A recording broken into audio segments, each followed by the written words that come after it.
Advent of Europeans in India. दोस्तों, ये तो हम सभी जानते हैं कि ब्रिटिशर्स एक ट्रेडिंग कंपनी की तरह इंडिया आते हैं और अल्टीमेटली एक पॉलिटिकल पावर बनकर अपना एम्पायर एस्टैब्लिश करते हैं। लेकिन ब्रिटिशर्स के अलावा और भी कुछ यूरोपियन कंपनीज ट्रेड करने के लिए इंडिया आती हैं। पर उनके बारे में बात करने से पहले हम ये जानेंगे कि ऐसी क्या कंडीशंस थीं कि यूरोपियन कंपनीज ने इंडिया का रुख किया। Why did European companies come to India? दोस्तों, एंशिएंट टाइम से ही इंडिया और यूरोप के अच्छे ट्रेड रिलेशंस थे।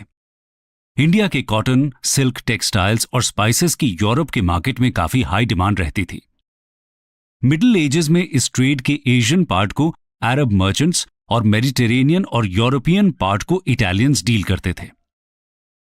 क्योंकि अभी तक केप ऑफ गुड होप वाला रूट डिस्कवर नहीं हुआ था, तो ट्रेड कॉन्स्टेंटिनोपल यानी प्रेजेंट डे इस्तांबुल होकर किया जाता था।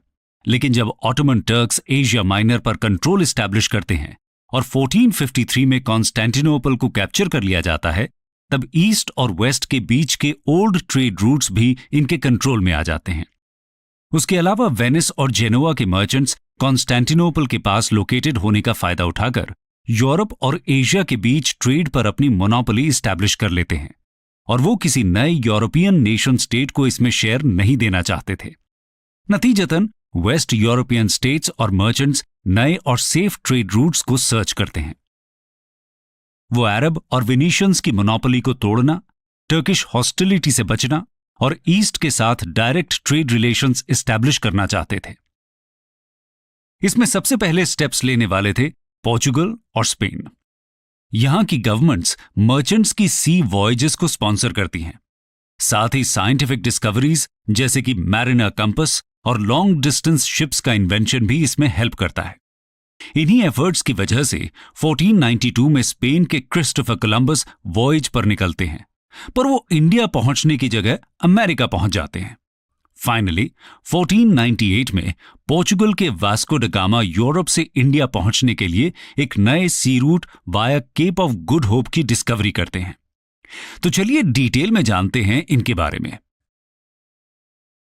Portuguese seller Vasco da Gama 20 मई 1498 को साउथ वेस्ट इंडिया के एक इंपॉर्टेंट सी पोर्ट कैलिकट पहुंचते हैं। किंग जैमोरिन, जो कैलिकट के लोकल रूलर थे, उनका स्वागत करते हैं और ट्रेड को प्रमोट करने के लिए उन्हें कुछ प्रिविलेजेस भी ग्रांट करते हैं। ऐसा इसलिए क्योंकि ट्रेड लेवी लोकल रूलर के लिए इनकम का एक इंपॉर्टेंट सोर्स था। इंडिया में 3 महीने रहने के बाद वास्को ड गामा एक रिच कार्गो के साथ यूरोप वापस लौट जाते हैं। इस कार्गो को वो यूरोप की मार्केट में बहुत हाई रेट पर सेल करते हैं। कहा जाता है कि उनकी पूरी यात्रा की कॉस्ट का 60 टाइम्स रिटर्न उन्हें मिलता है इस सेल से। वास्को ड गामा 1501 एडी में फिर से इंडिया आते हैं। वो कन्ननौर में एक ट्रेडिंग फैक्ट्री सेटअप करते हैं। यहां से इंडिया और पोर्चुगल के बीच ट्रेड लिंक्स की शुरुआत होती है और कैलिकट, कन्ननौर और Cochin important Portuguese trading centres बनकर उभरते हैं। पोर्चुगीज की बढ़ती हुई पावर्स और उनकी अनफेयर ट्रेड डिमांड्स जैसे कि अरेबियन सी में मोनोपोली की कोशिश उनके और लोकल रूलर जैमोरिन के बीच हॉस्टिलिटीज बढ़ा देती हैं। पोर्चुगीज ट्रेडर्स डिमांड रखते हैं कि जैमोरिन अपने एरिया में से मुस्लिम ट्रेडर्स को बाहर कर दे। जैमोरिन उनकी डिमांड को नहीं मानते और दोनों के बीच इसी बात को लेकर एक मिलिट्री फेस ऑफ होता है, जिसमें जैमोरिन हार जाते हैं और पोर्चुगीज की मिलिट्री सुपीरियरिटी एस्टैब्लिश हो जाती है। इसके बाद से पोर्चुगीज पावर का राइज होना शुरू होता है। आइए जानते हैं कैसे। Rise of Portuguese power in India. 1505 AD में पहले Portuguese governor Francisco de Almeida appoint होकर इंडिया आते हैं। इनकी पॉलिसी थी इंडियन ओशन पर अपना कंट्रोल एस्टैब्लिश करना, इसलिए इनकी पॉलिसी को ब्लू वाटर पॉलिसी भी बोला जाता है। कार्टेज सिस्टम इनकी पॉलिसी का सबसे इंपॉर्टेंट फीचर था। कार्टेज एक तरह का नेवल ट्रेड लाइसेंस या पास होता था, जो पोर्चुगीज कंपनी से बाकी सभी इंडियन और एशियन ट्रेडर्स को इंडियन ओशन में ट्रेड करने के लिए लेना होता था। साथ ही लंबे रूट्स के शिप्स जो पोर्चुगीज के कंट्रोल किए हुए पोर्ट्स पर रुकते हुए स्ट्रेट ऑफ मलक्का की तरफ जाते थे, उन्हें भी ये कार्टेज लेना होता था। जिनके पास ये पास नहीं होता था, उनकी शिप्स और कार्गो को पोर्चुगीज अपने कब्जे में ले लेते थे। इसे इंप्लीमेंट करने के लिए पोर्चुगीज अपने मिलिट्री शिप्स और कैनन्स को ट्रेडिंग शिप्स के साथ रखते थे। 1509 एडी में अल्मेडा को रिप्लेस करके अल्फोंसो द अल्बुकर्की गवर्नर बनते हैं। ये 1510 एडी में बीजापुर के सुल्तान से गोवा को कैप्चर करते हैं। इनको ही इंडिया में पोर्चुगीज पावर का रियल फाउंडर बोला जाता है। अल्बुकर्की मलक्का और सिलोन को भी कैप्चर कर लेते हैं और कैलिकट में एक फोर्ट बनवाते हैं। इनके बाद गवर्नर बनते हैं नीनो द कून्या, जो 1530 एडी में पोर्चुगीज की इंडियन कैपिटल को कोचीन से गोवा शिफ्ट करते हैं। ये 1534 एडी में गुजरात के बहादुर शाह से दीव और बैसेन अक्वायर कर लेते हैं और 1559 एडी में दमन को भी। पोर्चुगीज का कोस्टल एरियाज पे कंट्रोल और उनकी सुपीरियर नेवल पावर उनको बहुत हेल्प करती है और 16th सेंचुरी का एंड होते होते पोर्चुगीज न केवल गोवा, दमन, दीव और सेल्सेट पर कैप्चर कर लेते हैं, बल्कि इंडियन कोस्ट के अलोंग एक बड़े एरिया पर उनका कंट्रोल होता है। लेकिन फिर 16th सेंचुरी के बाद से इनकी पावर का डिक्लाइन शुरू होता है। 1631 में पोर्चुगीज मुगल एम्परर शाहजहां के नोबल कासिम खान के हाथों हुगली खो देते हैं। फिर 1661 में पोर्चुगल के किंग बॉम्बे डाउरी के रूप में इंग्लैंड के चार्ल्स II को दे देते हैं। 1739 में पोर्चुगीज से सेल्सेट और बैसेन मराठास जीत लेते हैं। इस तरह पोर्चुगीज की पावर काफी कम रह जाती है, लेकिन इसके बाद भी गोवा, दीव और दमन पर 1961 तक इनका कंट्रोल बना रहता है। आइए पोर्चुगीज के कुछ इंपॉर्टेंट कॉन्ट्रीब्यूशंस को जानते हैं। Portuguese gifts to India. Famous Jesuit Saint Francisco Xavier Portuguese governor Alfonso de Souza के साथ 1542 में इंडिया आते हैं। इन्हें आज भी इंडिया के कैथोलिक क्रिश्चियंस बहुत मानते हैं। टोबैको, टोमेटो, पोटैटो और चिलीज का कल्टीवेशन भी पोर्चुगीज ने ही इंडिया में इंट्रोड्यूस किया था। 1556 एडी में इन्होंने इंडिया का फर्स्ट प्रिंटिंग प्रेस एस्टैब्लिश किया था गोवा में। दोस्तों, यह तो बात हुई इंडिया में ट्रेड करने के लिए आने वाली फर्स्ट यूरोपियन पावर की। आइए अब जानते हैं इनको फॉलो करने वाली नेक्स्ट ट्रेडिंग कंपनी यानी कि डच के बारे में। डच। दोस्तों, यूरोप के नेदरलैंड्स देश में रहने वाले लोगों को डच कहा जाता है। 20 मार्च 1602 को डच पार्लियामेंट ने एक चार्टर के द्वारा डच ईस्ट इंडिया कंपनी को एस्टैब्लिश किया था। इस कंपनी को 21 सालों तक इंडिया और ईस्ट के देशों के साथ ट्रेड, इन्वेजन और कॉन्क्वेस्ट करने का राइट भी पार्लियामेंट ने दिया था। ये इंडिया में आकर पोर्चुगीज की मोनोपोली को खत्म करते हैं। डच अपनी पहली फैक्ट्री 1605 में आंध्र प्रदेश के मसूलीपट्टनम में बनाते हैं। उसके बाद और भी जगह अपनी फैक्ट्रीज को एस्टैब्लिश करते हैं, जैसे कि 1610 में पुलिकट, 1616 में सूरत, 1653 में चिंसूरा, 1659 में पटना, बालासोर, नागपट्टिनम, कराईकल, कासिम बाजार और 1663 में कोचिन में। इनका हेडक्वार्टर तमिलनाडु के पुलिकट में था। 17th सेंचुरी में इंडिया से होने वाले स्पाइस यानी मसालों के व्यापार पर डच अपनी मोनोपोली स्टैब्लिश करने में कामयाब होते हैं। इसके अलावा cotton textiles, Indigo, silk, opium etcetera का भी एक्सपोर्ट डच इंडिया से करते थे। इंग्लिश कंपनी के आने के बाद डच पावर का डिक्लाइन शुरू हो जाता है।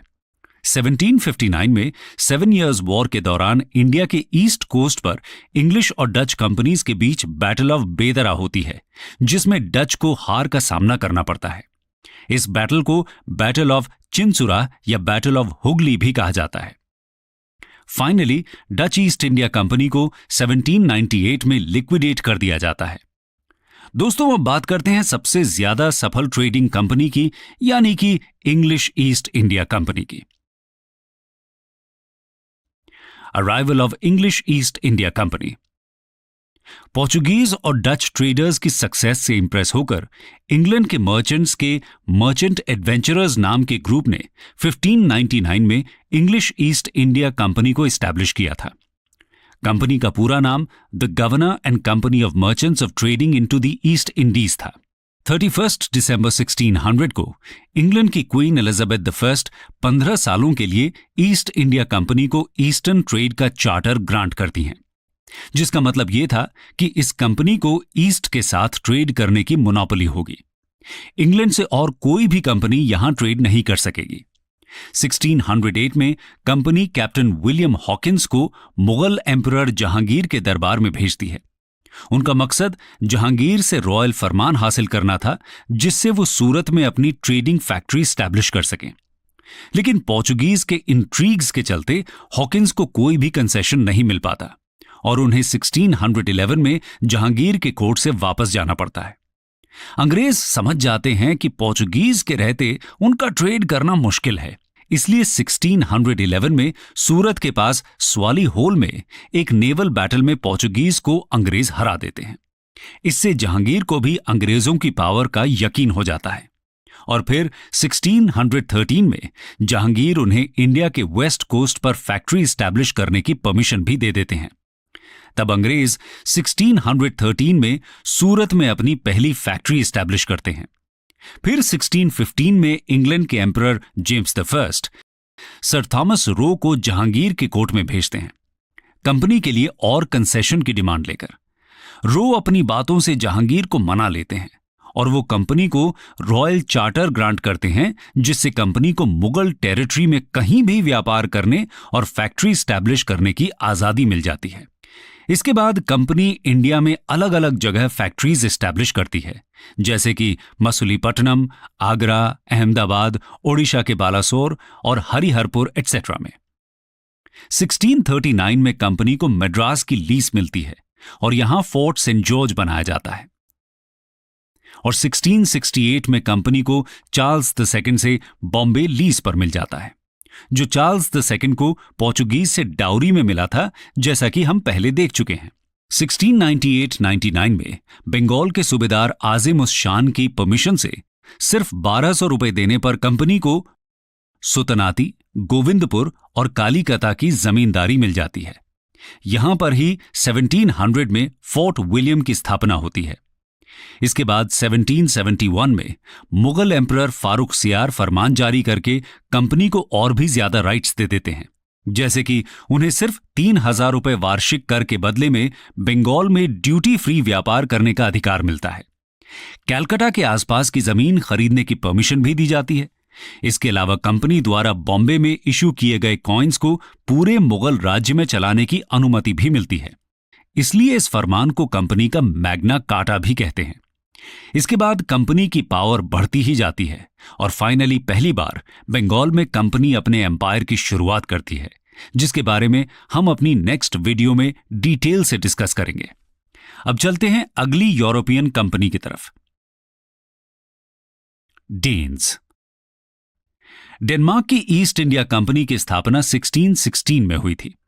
इस कंपनी ने 1620 में तमिलनाडु के ट्रैंक्वेबार और 1676 में बंगाल के सेरमपुर में अपनी फैक्ट्री स्टैब्लिश की थी।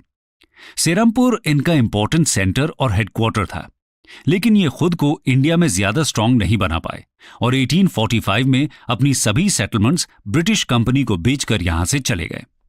दोस्तों, अब बात करते हैं इंडिया में सबसे लास्ट में आने वाली यूरोपियन कंपनी की, फ्रेंच ईस्ट इंडिया कंपनी ला कैंपेनिया दास एंडेस ओरिएंटालेस को 1664 में कोलबे के द्वारा फॉर्म किया गया था, जो फ्रांस के राजा लुई XIV के मंत्री थे। फ्रेंच कंपनी 1668 में सूरत में अपनी पहली फैक्ट्री स्टैब्लिश करती है। उसके बाद 1669 में गोलकोंडा के सुल्तान से परमिशन लेकर ये अपनी दूसरी फैक्ट्री मसूलीपट्टनम में बनाते हैं।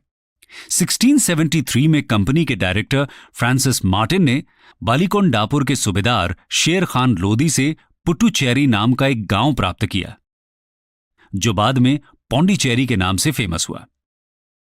1692 में बंगाल के मुगल सूबेदार शाइस्ता खान की अनुमति से फ्रेंच कंपनी ने चंद्रनगर में फैक्ट्री की स्थापना की। उसके बाद फ्रेंच 1724 में मालाबार में माहे को कैप्चर कर लेते हैं और 1739 में तमिलनाडु में कराईकल को। 1724 में ही फ्रेंच गवर्नर ड्यूप्लेक्स इंडिया आते हैं और उनके साथ ही शुरुआत होती है कहानी एंग्लो फ्रेंच वॉर्स की, जिन्हें कर्नाटिक वॉर्स भी कहते हैं। कर्नाटिक वॉज इंग्लिश और फ्रेंच कंपनी के बीच हुए थे, जिनके बारे में हम अलग वीडियो में डिटेल से चर्चा करेंगे। कंक्लूजन। तो दोस्तों, हमने देखा कि कैसे इंडिया और यूरोप के बीच होने वाले ट्रेड का फायदा उठाने के लिए अलग अलग यूरोपियन कंपनीज इंडिया आती हैं। ये कंपनीज ज्यादा से ज्यादा फायदा लेने के लिए अनफेयर ट्रेड प्रैक्टिसेस जैसे कि मोनोपोली, फोर्स का इस्तेमाल, नेवी का यूज करने में भी पीछे नहीं रहती। इन सभी कंपनीज के बीच आपस में पावर के लिए स्ट्रगल चलता है, जिसमें फाइनली इंग्लिश कंपनी को सक्सेस मिलती है। इंग्लिश ईस्ट इंडिया कंपनी कैसे एक ट्रेडिंग कंपनी से शुरू होकर इंडिया में अपना एम्पायर खड़ा करती है, ये हम अपनी आने वाली वीडियोस में देखेंगे।